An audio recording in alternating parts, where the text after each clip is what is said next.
and welcome to the Villains Talk Show. I'm C4 with Sarah Vike, usually with Insaneiac, Sir Jeremy, and the Great Goose Goblin. But due to things easing up here in Alberta, everyone's actually going back to work, so some late nights.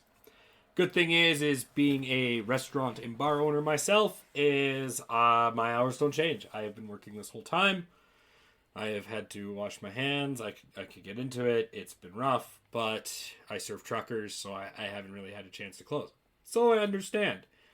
Therefore, instead of what we've been doing for the last couple of weeks where we've been playing games while we talk, we're just going to have a conversation between me and Sarah and you guys. It's been a while since we did that. So, yeah. Also, it's nice to see Sarah's face again. Hello again. Face again. It's been a while. I know. I've missed your face. I gotta be honest. I saw Jeremy's face, like, for real, in real life on Thursday, and that was exciting. Did you wear a mask? Obviously. Good. That was like a no-brainer question. Anyway. It was just technically the only face I'm allowed to see on a regular basis right now is my husband's. And he's got a nice face, but still, it's a lot of one face. Oh, you like your husband's face? Oh, that's good. That's a good development. I do, but like the beard is a little much.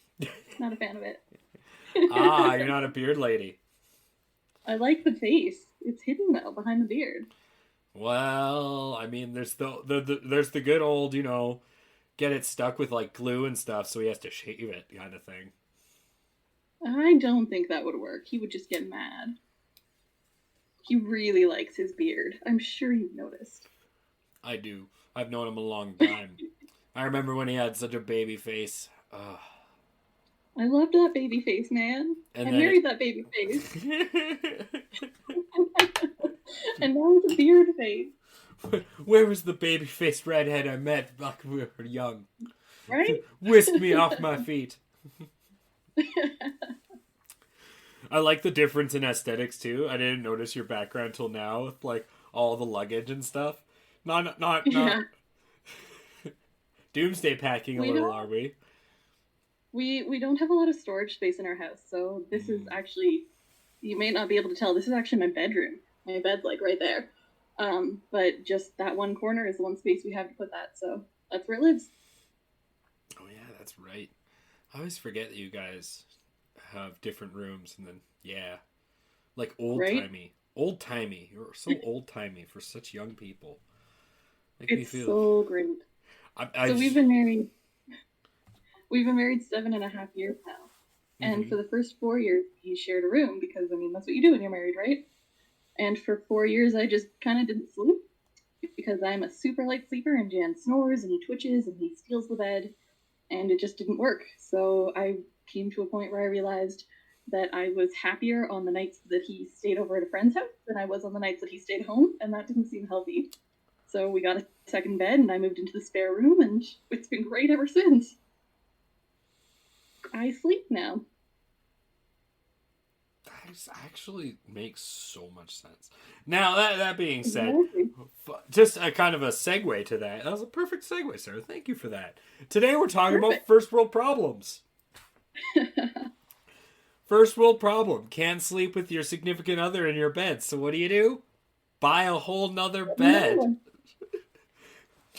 I mean, I'm so glad it worked, but like, talk about like, thank you. I couldn't have asked for a better segue of a first world problem.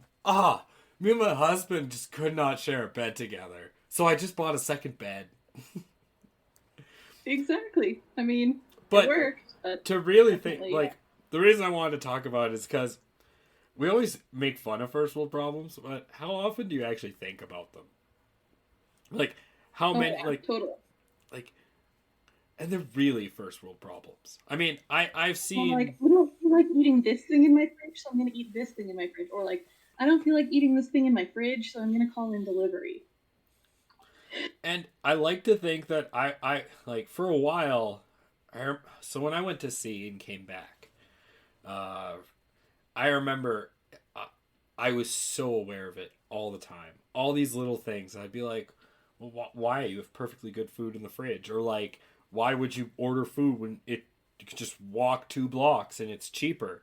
Like, I remember coming back and that's all I could think about. And then over time, it just, you're right. Like, it ground out. Like, especially, like, it's minus 30 last week. So what do I do? Instead of going a block to A&W, I'm like, fuck it. Skip the dishes. Bring me my food. Exactly. It's just, yeah, no. And it's funny how, and the only reason I even thought about it is because I was thinking about that the other day, and then Insaneiac brought it up this morning in our chat, and I was like, yeah, so many first world problems. It's true. I'm going to take off of push to talk and just go on voice activity. Let me know if there's an echo. Okay. And one of my favorites, and I mean the most prevalent right now, you could say, is, I mean, with COVID. Like, how many people are just not going outside with masks or going into places with masks?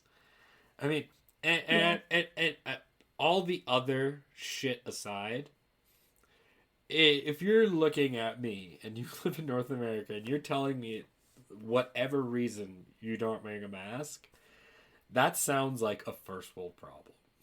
like really? So, really? Oh, I'm sorry to inconvenience your busy life by wearing a mask. Oh, Jesus. So something about this actually just came up in a chat I was in with some people like an hour ago. Oh, so, perfect. In Alberta right now, so as you know, and maybe some of the people watching this do, but probably not everyone, I am a Christian. I go to church. Right now in our province, churches are allowed to have 15% capacity. There have been several churches that have been breaking that and saying it goes against our beliefs, it goes against our religion to limit capacity or to wear masks. And it has been driving me crazy. What are you doing? There was a church in Edmonton this week where the pastor repeatedly held large services and got arrested. And everyone's been complaining about that. And a church a little closer to home this week, today, had a large service in protest of that, where they actually had someone posted at the door to keep out the media. And the way that they talk about it, it drives me crazy, because the way that they talk about it, they're talking about it like this is a massive persecution against Christians and against faith, and it's going against our freedom of religion. And some of them just mean like the limits on the number of people, but some of them also mean masks and social distancing. And it drives me crazy, because it's not. And to say that that is persecution against the church just devalues the real persecution that happens in the world. So, just to preface what I'm about to say to everyone in the audience who's watching, a lot of people don't realize that people like to consider people in Western Canada, not BC, but the other half of Western Canada, they seem to call us rednecks. And although I'm sure if you've watched the show for some time, or you seem to get to know us, we are not those, but we're all from this place. However, there are people who definitely embody this, and when I hear what Sarah's telling me, it just gives everyone in my province a bad name.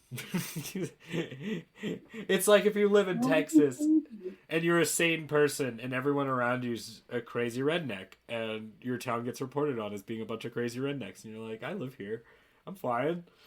Why? Everyone I know is fine. Where do the crazy people live? Why are they always on TV? Unfortunately, I know where the crazy people live, but yeah. That sounds like a really There's a reason I don't share that show on my Facebook. Sounds like a horror version of Where the Wild Things Are. I know where the crazy people live. Come with me on a tour. Yeah. On that note, just to add to that, a story my sister told me once. She worked on behalf. She still works on behalf of an energy company. The energy company goes out to different places in the United States and tries to convince farmers in good wind areas, like windy areas, to get wind generators put on. They don't do anything. All it is just takes up land, but they get money for it. Sarah, my sister's company pays for it, and then they maintain it. The farmer has to do nothing, but they get money for it because it's on their land. But to do this, she had to go to different places and actually like talk to the farmers. Okay, so she had done this all across the states and had no problem. And then she gets to Ohio, and oh boy, does she have some funny stories about that province. State. Because she goes there, and apparently the first time it happened, she thought it was weird. Second time it happened at the second house, right away, she thought something was up. And then when it happened at every house she visited, she had a problem. And that was, she'd show up at the house, and if the husband was there, he'd sit and he'd talk with her, and the wife would sit there beside him. Okay? Or if she got to the house and it was just the wife there, she'd be like, "Oh, you have to wait for my husband." And she would send her off. And then she started realizing that every time she met with the husbands, even when she came back, the wife was always there. Always. Because she's a woman. And not just that, yep. She wasn't married.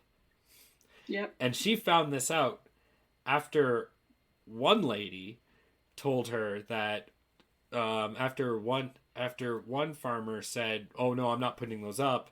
Those things are mind control things." And she's like, "What?" And she's like, "Yeah, they use them to control your mind," and started yelling at her. And then the wife got into it and said, "Well, you're not married. You're trying to steal my husband. Get off our property." And she realized, yeah, no, that was a thing. Oh, that was a thing. That hurts. That hurts. Yep. Oh. And this wasn't that long ago either. That's a thing. Oh, is Do that we have Sir Jeremy? Is that a Sir Jeremy? Did he join us? By God, by gosh, by golly. We thought it was just going to be us, but it would be super exciting to have a third voice. We're just going to keep talking as if that one isn't there. Perhaps anyway, here. Beside that rude interruption, oh, there's sound. No voice, but sound. But voice. Oh. I was going to say, I don't know if it's actually... hello, Sir Jeremy. Welcome to the conversation. We're just talking about rednecks in Ohio. Rednecks? Oh. Yeah. Oh, I see. Yeah. That sleeps together, that stays together. I was going to say, you know... Because she wasn't married. I was going to say, you know... So not far off then. Speak of the devil and the devil rears his head kind of thing. We're talking about rednecks in Ohio and... Never mind. How are you? Welcome to the chat about first world problems. As he goes silent. How was your move? I know you moved recently. I wasn't there. It was quick and painless. It was very, very quick and painless. You are so easy to move. I know. I've cultivated what I have. It's brilliant. I have like a dining set and a couch too, and a coffee table. But that's all in my brother's living room living room in his garage. That's why we did those chairs in the last load, because he did those 4 chairs to his house, because that's part of the dining set. That makes sense.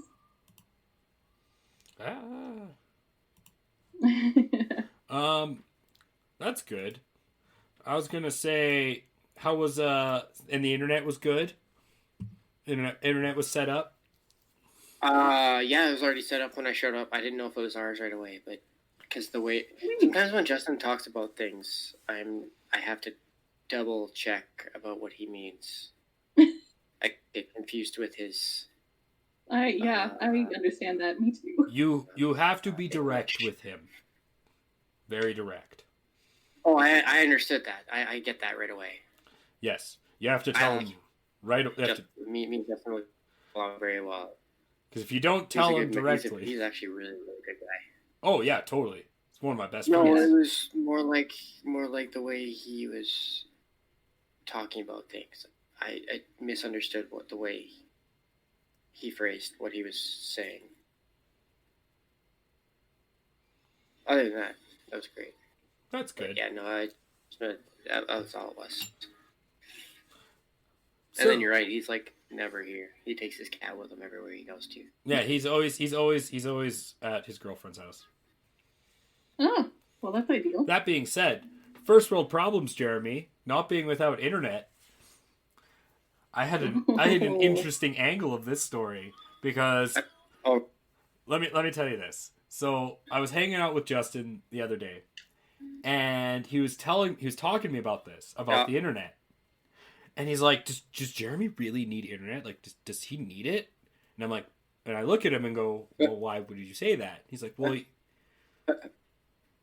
sorry? I didn't say anything. Oh, but yeah. So, and I look at him and I say, no, he just probably asking about the internet. And he starts showing me these texts. He's like, are you sure, man? I think he's expecting like this. And I'm like, do you not have internet? And he's like, no, I don't. Does Jeremy know that? Oh, good. Maybe you should tell him that. No, we talked about it. That's why I mentioned it. No, he's like, I have no internet. Well, the first time I sat down with him when I came over here, he's like, yeah, I have no internet, but if you want it, we can like set it up. And then I tried talking to him about, I think we were getting, so he got SHA 300. I think me and Kara had 120. That's why it was cheaper. So 300 is nice, though. I'm okay with that, though. Yeah, no, 300 is nice, so I'm okay with that. That's what I'm running. I mean, our bill was like $60 with the internet, but this one's like 120 or 110 or something like that. He said, so I'm fine with that. I'm 100% okay with that. I would like to say how on topic our conversation is right now, talking about our internet qualities. It's so nice to have limitless internet. Exactly. As opposed to 120. Who needs that number? How are the cats, Jeremy? Do they get along?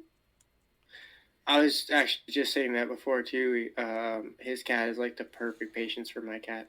Aw, she's so cute and so little. Nora's pretty adorable. She hisses at me sometimes when I pick her up and like, so she jumps up into Shadow's food. I like pick her up. I'm like, no. Nora. And she's like hisses in my face. And I'm like, oh, you're not even aggressive, but you're trying to be. And I like poke her right in the nose. And this little kitten, she's like, oh, that's adorable. I'm hungry. So I just kind of like, I like turn and I like hold her out and she just leaps from my paws and like looks at me and just glares at me like, you should feed me too. Aww. She's pretty adorable. Yeah. Aww. That's fantastic. Well, that's good. So tell us about the bar scene. You know, since we're talking about first world problems, all the people rushing to the bars. How packed is your work? I've seen some places already get shut down because people need their drinks in social settings. Yeah. Yeah, because people are dumb. Yeah. No, we were even smart enough that like I didn't realize that our bar was shut down only because we didn't have the plastic dividers. But we legit just got our plastic dividers, so we actually allowed people to sit, and it's only 2 at a time at the bar. You can't sit with more than 2 people. And you have to sit between these plastic dividers, and like, yeah, we didn't have the whole stands. It's like legit like 2-inch plexiglass sitting on a stand that like hangs out over the bar, so that like there's 2 feet between you and the person next to you on the stool, right? Wow. Yeah. That sounds thrilling. It's hilarious. I've almost run into a few of them just trying to walk around the bar. Like, they're unwieldy and retarded, but... I bet. I mean, what you do, you gotta do. Mm-hmm. Our new bartender's chill as fuck, though. We got a new bartender, a new cook, and a new server. And the new server is sister-in-law, I think, to a current server. The new bartender comes from Kildare's, which apparently we keep switching employees with. Like, a bunch of our employees that got fired went there. And a bunch of their employees that thought that place was shitty came here. So that's the shithole. Oh. And they're worth a step up, apparently. That works. So yeah, he came there. He's chill as fuck. And then our cook was like a regular / friends with a bunch of servers. And it turns out, like, her name is Jess, and she was told that she was friends with Jessica from out front, and Jessica out front is we call her the half cunt, because generally she's chill to your film manager when she's been told numerous times that she's not. You kind of cut out. She's that little girl in 4th grade class that used to rat you out for everything. Ah, yes, one of those employees. Yes, I love being the boss, because when they try to do that to me, they realize who they're ratting him out to is the person under me. And I'm like, oh, good. I'm so glad they couldn't talk to their boss. Right? Especially when I have new employees and they don't realize. She's been trying to get management for forever, but everybody like basically told people they'd quit if she ever got like a step up in any way. So we butt heads from time to time. Because I'm a stubborn bastard and I don't just listen to servers. I'm sorry. Servers don't command me. Yes, you have an issue with me, you can talk to my boss. Because my boss is the one who sets down the rules. And if I'm laying down a rule, it's because my boss said that's a thing. Mm-hmm. So I'm sorry. Yeah. Like, if I have to be an asshole, that's what I have to do. I have a new cook, actually, too. Fuck you. Fuck your shit. And she's the one who got Andrew fired for... So... We have mustard on our side, and we have Dijon in the fucking server cooler. And the servers were fucking told if they wanted we actually got rid of Dijon. This is actually the reasons then got rid of Dijon. We don't have Dijon in the building anymore, for as far as the servers know. Because if they wanted it, they were told us in the fucking fridge they can get it their own fucking selves. They're lazy bitches, and they make fucking more than we do. Cunts can go get their own shit. Same with ketchup. They keep trying to put it in bottles and stick it in our fridge, and we're like, no, I'm sorry, that's not my job. You can do ketchup yourself. Like the fucking little ramekin of ketchup on the side of every fry that goes out. Yeah, no, I'm sorry, that's your job. You can do that job. Because you make more than I do. Almost doubly what I do. I hear these servers taking home $2,500 a month. That's I am making 2/3. I am making 2/3 what you do. Yep. That's why. So you can do 1/3 extra effort. I am happy to listen to you bitch about it. I just hired a new cook too, and my boss has given me 100% full support. This chick has tried to go against me, and she will never get me fired. And it makes her nuts. At the same time as when she gets really drunk, she'll flirt with me, so I know where that is. Get so angry at each other you bang. That'll never happen. That's happened. I'm aware. That's because happened. I'm aware. Yeah, it has happened in the past. That has definitely happened to me once. It was a bad situation. I'm too aware for that. She's dude. You're too smart for that? No. She too aware. Too aware. No, not smart. Too aware. she reminds me too much of Kara. That is reasonable. They have similar qualities. That's funny. And I'm like, no. I fell for that. So, I see the scorpion, and I'm the frog, and I'm not willing to... You're going to sit on that side of the river. I like how you're the frog in that analogy. So, my nickname for the longest time was Bullfrog, because in high school my nickname was Jeremiah. Oh, I like how we got there, Right. both of us right away. Yeah, it was Bullfrog Jeremiah, or my other high school nickname was the Passive Canadian, because I was just chilling. I never fought anybody in high school, and if anybody ever picked a fight with me, like 9 of the biggest jocks would jump in and fuck them up, because they were like, "You don't fuck with the Passive Canadian." Well, I was like, "All right, I'm okay with that." So, to segue the conversation a little, since I have both of you on, I've actually always wanted to ask you both a question, because it's something I struggle with in writing and in D&D a lot. And that is, and it works with the actual topic, which is good. It's mundane things. I'm really bad at writing or doing mundane. So you mean like weather and time and or like little even bullshit like that? Yeah. And like the length in their pockets is? Exactly.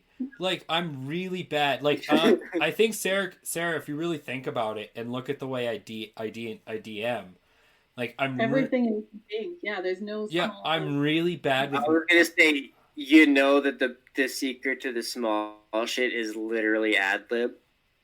But even then, like, I do that right now. Right? What's the weather, John? John, what's the weather right now? Very. No, fair. don't look out the window. What's the weather right now? The window's behind him. The window's behind me. Very fair. I don't know. It's snowing. It's negative 17 degrees right now. The snow is blowing so hard it's almost sideways. Is it But actually? like, okay, so no, it's not. Actually, it's not. But I'll do that. Okay.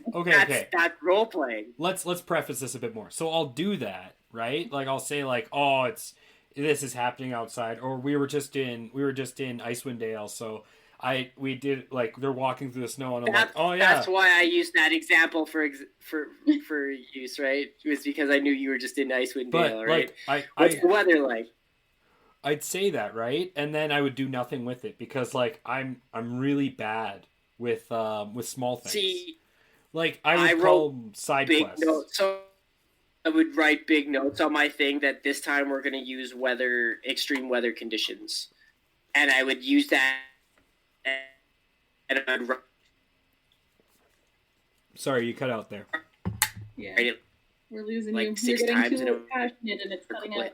on that page. Repeat everything you said. This is the thing I'm doing. This is the thing I'm doing as I'm writing. No, right? Because if you're a dragon, if you're like a red dragon. Oh. I think we just really lost you, Jeremy. All I heard is, if you're a red dragon, then beep beep. Yeah. That is actually the best description I've ever gotten of a red dragon. If you're ever a red dragon, everything dies. That's all you need to keep. Doesn't matter what's happening with the party, everything's dying. I think I'm too good at writing the mundane stuff. I get too much of the mundane stuff and not enough of, like, the actual plot driving forward. Which is really funny, because I can be super descriptive, right? Like, I can be really descriptive, but I'm really bad at running with it. Especially when I have an idea in my head. Sorry? Yeah. You're much more descriptive than I am from what I've seen. I'm right back. Oh? I think he said he's restarting his computer. Well, he said something along those lines. I think so. But yeah, no, like so I can be really descriptive, and that's great, but I'm really bad at running with it to like I can plan something out and plan out every aspect to it. And I can even have it multiple branches, but it's planned, right? Especially when I DM, it's planned. Everything I'm doing is planned. I'm not. I give you options, but you don't. But the options are always driving the story forward. Exactly. Yes. And like when don't give a lot of space to breathe and just hang around. Because I'm bad with it. I really am. I'm really bad with it. That's where I think I'm the best. I can't. It's really hard for me to flounder. So like in our game, when the bard goes and talks to the tavern owner about different things, I'm always struggling to figure out just mundane things to talk about, because in my mind I'm so focused on the story. That's what I'm doing. Well, I think the bard has no end of things to talk about. I know, and I've started keeping lists of stuff really good at that I need to have like ready to, because he is the kind of guy who will find a random NPC and ask its name, and I'll be like, Bob. Yeah, he is indeed. It's Bob. That's what he does. What does he do? He collects ice. Why? Because it's what he does. Doesn't know why he does it. He's just done it for years. Well, let's get him something else to do. No, he doesn't want to do. No, we're going to get him something else to do. God damn it. Yeah. Yeah. Exactly the kind of person he is. What's the old adage? Leave the what is it? Leave the expired milk on the shelf. You know, don't drink it. If it looks expired and smells expired, don't drink it. But that being said, like I've just been, and so like the reason I think it ties into first world problems is because that's one of the really things I'm bad with writing in anything, in my stories and in my campaigns, is like, for example, here's a really good one. I set up the big bad evil guys in your campaign, but none of you care. You care more about this one random NPC who burned you all. So much so, I had to write them into the end of Icewind Dale to burn you again. Yes. Who was that? She was on top of the tower. Oh. Yeah, I had to write her. Yeah. I had to write her into the end to burn you again, just so I know that I would have you guys at least, angry enough at someone to want to go do something. And like I've been doing this campaign for like 6 months now, and it took me the last 2 months to finally get one bad guy. One bad guy. You're all on board to actually fight, and I didn't know. I still don't know what I'm doing wrong. I still don't know. Like, I figured the only way to create a compelling bad guy is just create like someone who's just gonna literally slap you all in the face 6 times. It's why I have. It's honestly why I have a couple NPCs in our game who do that to you guys, but just individual people, because it's the only way I can seem. But I hate it because it feels so one-dimensional. And I'm so mad I said that when Jeremy wasn't here, because, damn it, I'll repeat it. But I think we care more about her simply because it's personal, right? Like, we've met her, we've interacted with her, whereas the other bad guys aren't personal. We don't know them. They're just sort of the big evil bad guy over there. But you barely met her. Honestly, I don't care about her. It's just the bard. Jan doesn't care about her. Not really. We're talking about one thing I'm really bad, and it bleeds into being bad at mundane, is I'm really bad at creating, especially in D&D, an actual compelling villain. I know, it's shocking, considering who I am. It's really hard for me to... I can create... You don't know... What? See, here's the thing, Jeremy. How do you not know how to stir up shit with a reoccurring villain? Listen. He does, just not with the villains he wants us to hate. I have the reoccurring big bad villains with the master plan that's going as planned, and I've planned it out since the beginning, and it's actually like an overarching plan that I put tons of detail into. But then I introduced this one minor villain, Jeremy. One minor villain. And they will derail the whole campaign to try and kill this person. So much so, like I was telling Sarah, I decided, just so that they don't go off campaign, I had to write this person into the end of Icewind Dale to burn them, just so they have a reason to keep going in the campaign. Because the bard in our campaign keeps asking, well, I don't really care. I don't really want to do this. But then he hates this one villain, and now he's actually doing stuff to try, like, and I don't know what I did wrong. I don't know what I did wrong. Just him, but he So you made a more compelling minor villain than you did major villain? Yes, Yeah, he did. Accidentally. It was not on purpose. What is it that you find so compelling about this villain? Great question, Sarah. Sarah, what do you find so compelling about it? Very compelling about her. It's not me. What is it that you hate? Is it? That's it? I can't say that I really care about any of the villains. The only person that I care about, I guess there's the cat, and there's what's her name? Scylla. What is her name? You keep saying it and writing different things every time. Sylla. There's definitely a C in there somewhere. Nope. Wait, Scylla. Yes. Okay. Oh, Scylla. Thank you, Scylla. Okay. Scylla. There's like 4 different ways. god. That's based on a god or a goddess. Like in legit, like actual pantheons. Interesting. Spoilers! Pantheon, so there's going to be some work to that. I mean, if Sarah had done any kind of cursory research, she would have known, but she wasn't going to. No, I'm still not going to. It's all good. I mean, she asked the question and It's true. she's smart enough, so I filled it in. That being said, but yeah, no. So you like the cat that does. Yeah, I don't care about any of the them. MacGuffin. Really. You like my MacGuffin. Yes, I like the MacGuffin a lot. So because I started with 8 people, I had 8 people in my initial group, and now I only have 3. Your Cheshire is the MacGuffin? So I created a cat that got turned into it was a human rogue that got turned into a cat. And I had to put in this cat as at first because I just wanted the party to just to lead the party somewhere. But once I lost so many people, they were in the middle of a dungeon, and I lost 5 people in the group. So all of a sudden I'm like, all right, so I guess the cat's actually going to do stuff. And I just for fun, when I built the cat, it's a cat with 1 HP, 0 AC, but it's a level 20. Yeah, you were telling me. Yeah, it's a level 20 rogue.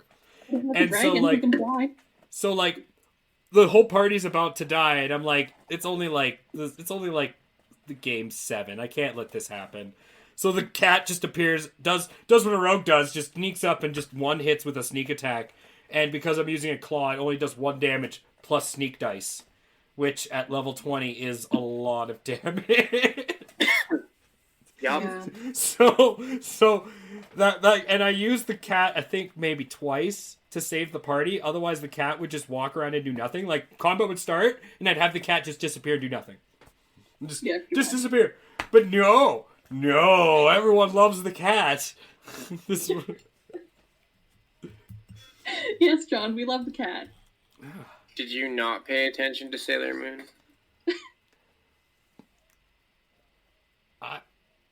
That's actually... The 2 cats were the most half annoying characters in that series, but they're some of the most beloved characters in that series. Just so we're clear, I loved that show because I loved Serena. Not Tuxedo Mask, not Luna and I can't even remember the male one. Stop. Luna I know his name. One that everybody liked. Luna was the black cat, and then you had Artemis, who was the white cat. Yeah, Artemis. Yeah, Artemis was the white cat with the fucking black moon on his head. That being said, of all the Sailor Scouts and all the characters, my favorite was always Serena. Meatball Head. She was my favorite. That's why I loved that show. Great writing. It was just a great show. If you've never seen Sailor Moon, you need to go watch Sailor Moon. Not Jupiter. What's her name? This is an adult metalhead telling you this. Definitely. Go watch Sailor Moon. Venus was my favorite. Sailor Venus was my favorite. I couldn't remember her real name. The other blonde one, right? I thought it started with a B. Yeah, the other blonde one, yeah. I'm just thinking about your villain problem, John, and we don't really know much about the villains at all. We know very, very little. So perhaps that's why. I mean, in my campaign, that's maybe why you guys know about the hand, right? Yeah. Literally worked with him and got to know him.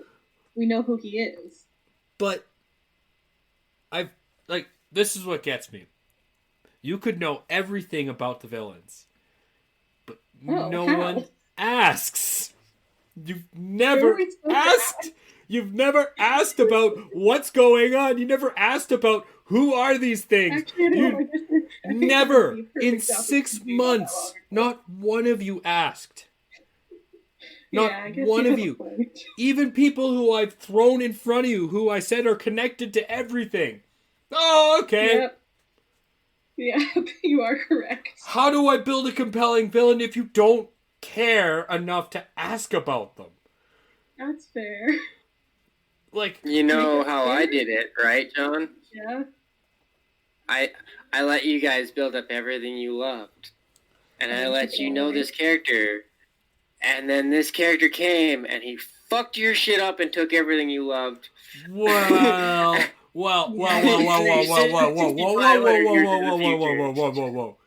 He fucked up our shit, but he didn't take everything I love. Everything we love was taken by a goddamn PC. That's true. But in a moment that the fucking hand caused, that chaos was caused by the hand. Now, John, you want to make a compelling villain? Make the cat the villain. No, don't make the cat the villain. I love the cat.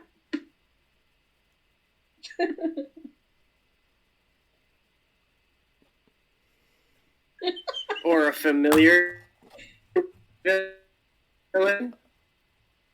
That would be so perfect. It's a one-hit kill, but they could never touch him. So it'd be they love him. Really perfect. Oh my god. Sarah has been messaging me a whole lot about what we should do next. And he really, really wants to go get the cat. Who? The bard. Oh. That is his goal. Make him a familiar. Familiar, right? Because they don't die. I was gonna say, the cat's in hell right now in the 8th circle of hell. Might make a deal with what's the guy's name? I always forget the fucking guy's name at the 9th circle. Mistopheles? Yeah, he might make a deal with Mistopheles to stop hell from freezing over.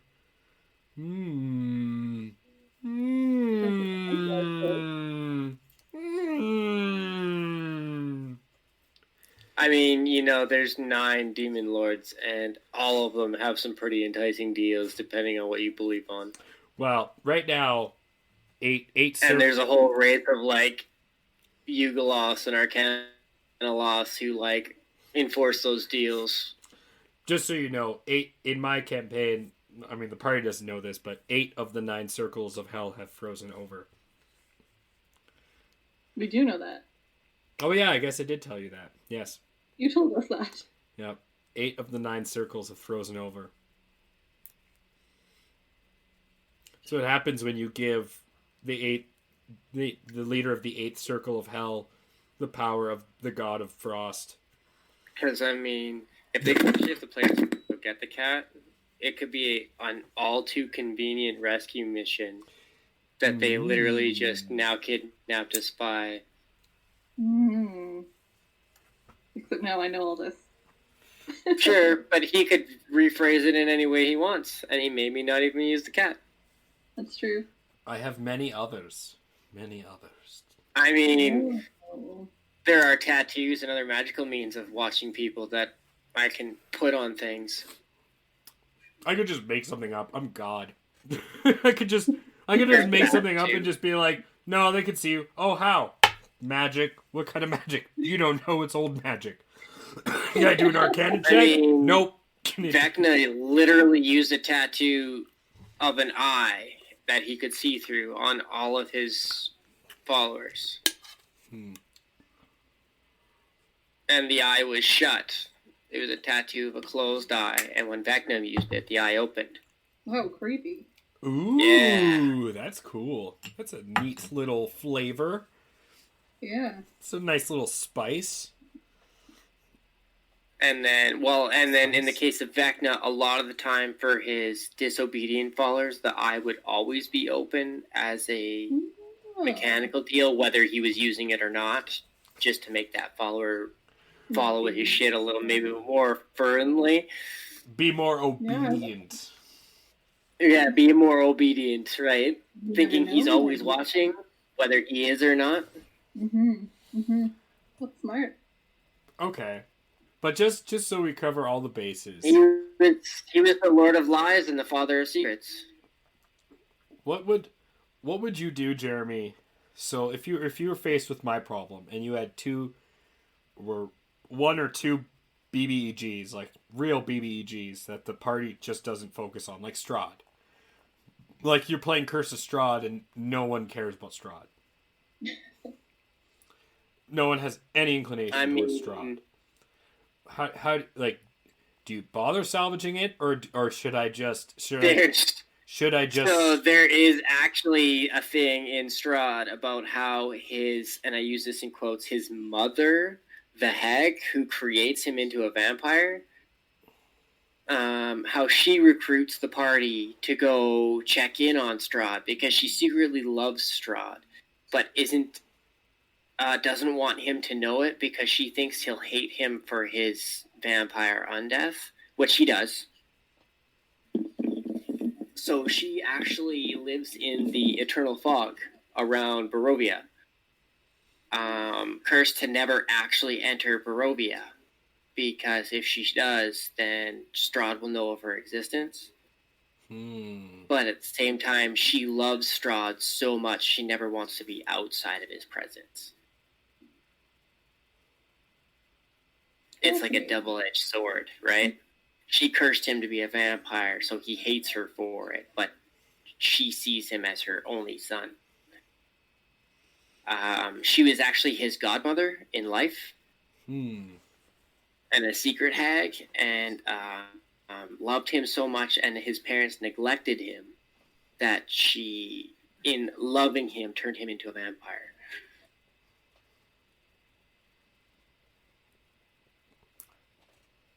Does that mean love bites? Yeah. Yeah. Thanks, John. Yeah. Yeah.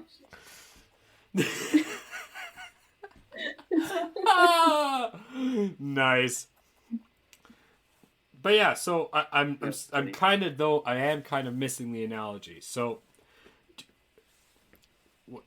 what are you saying that if I want to salvage it, I should make something that forces them to at least interact with my BBG? Yeah. I mean, so. if you have two BBGs, you have one of them hire the party against the other. Actively. No, that's a great idea too. That's also going into the notes. So we have Dob as a villain. We have. That's what I would say though, John. Is that we don't one against the other. We don't care about them because we don't know anything. And then, there's depending on how the party acts, if the party acts in line with that BBG that hires them, then it's not a BBG anymore. It becomes a new quest giver. Whereas on the opposite end of it, that BBG maybe fucks them over and becomes the secondary BBG. Because you can go either way with it. That works because I technically have three destinations they could go to, and each that could work too. I could make one be like, oh no, I'll stop what I'm doing. I was just trying to prevent them from destroying reality. My favorite is if you really want them to hate that fucker too, is you hire him, but you have him be a fucking prick about it when he hires them. Like talks down to him, he belittles them, offers them less money than they're worth, but he's surrounded by fucking guards and people and like magic users and all this shit. So and he's also super fucking strong. But he's just a fucking cocksucker, right? Oh, I love that the most. When the players leave, they're like, when you walk out of the castle, you're like, do we fuck this guy up or do we complete this mission? Because he might offer them less than what they're worth. But at the end of the day, you make sure the deal is so sweet, like that. It's like it's a lot of money, or it's worth like maybe a legendary item or something like worth it, right?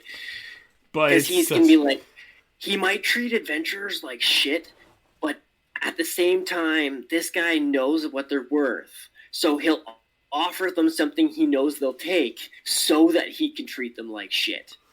I love it. Right? I love it. If you've ever read the Game of Thrones, the fucking the guy from the Two Towers, or from right? Walder Frey. Right? Walder Frey for the Red Wedding. He is just a cocksucker. Oh, just a cunt. But he knows he can be. One of my favorite characters, by the way. Right? Walder Frey. Walder Frey and the Greyjoys. House Greyjoy! Yes? He knows he can do it. And that's the whole deal. Right? He's just an asshole because he can be. And maybe he's the one who hires the party. And now the party is deciding whether we work for this guy for this large amount of money that would be worth our time to maybe belittle ourselves for this cocksucker. Or we go to his rival. I like it. I like these ideas. These all help. The other thing I would say, John, is that I think part of the reason for it is just that there's been so many such different things that we've done. It's not like it's losing track of what we're doing, but there's so many things have changed over and over again until the point where it's kind of like what matters, or like we have to get this small thing done and we can't really focus on anything big until we get this done. I think it just, in some ways, it's been convoluted, and maybe that's the other reason why we don't think to ask about the big villain, because we're busy asking about the small ones. Been running the game too much like Zinch. I don't know what that means, but perhaps. It's Lord of Change. Yeah. All good pointers.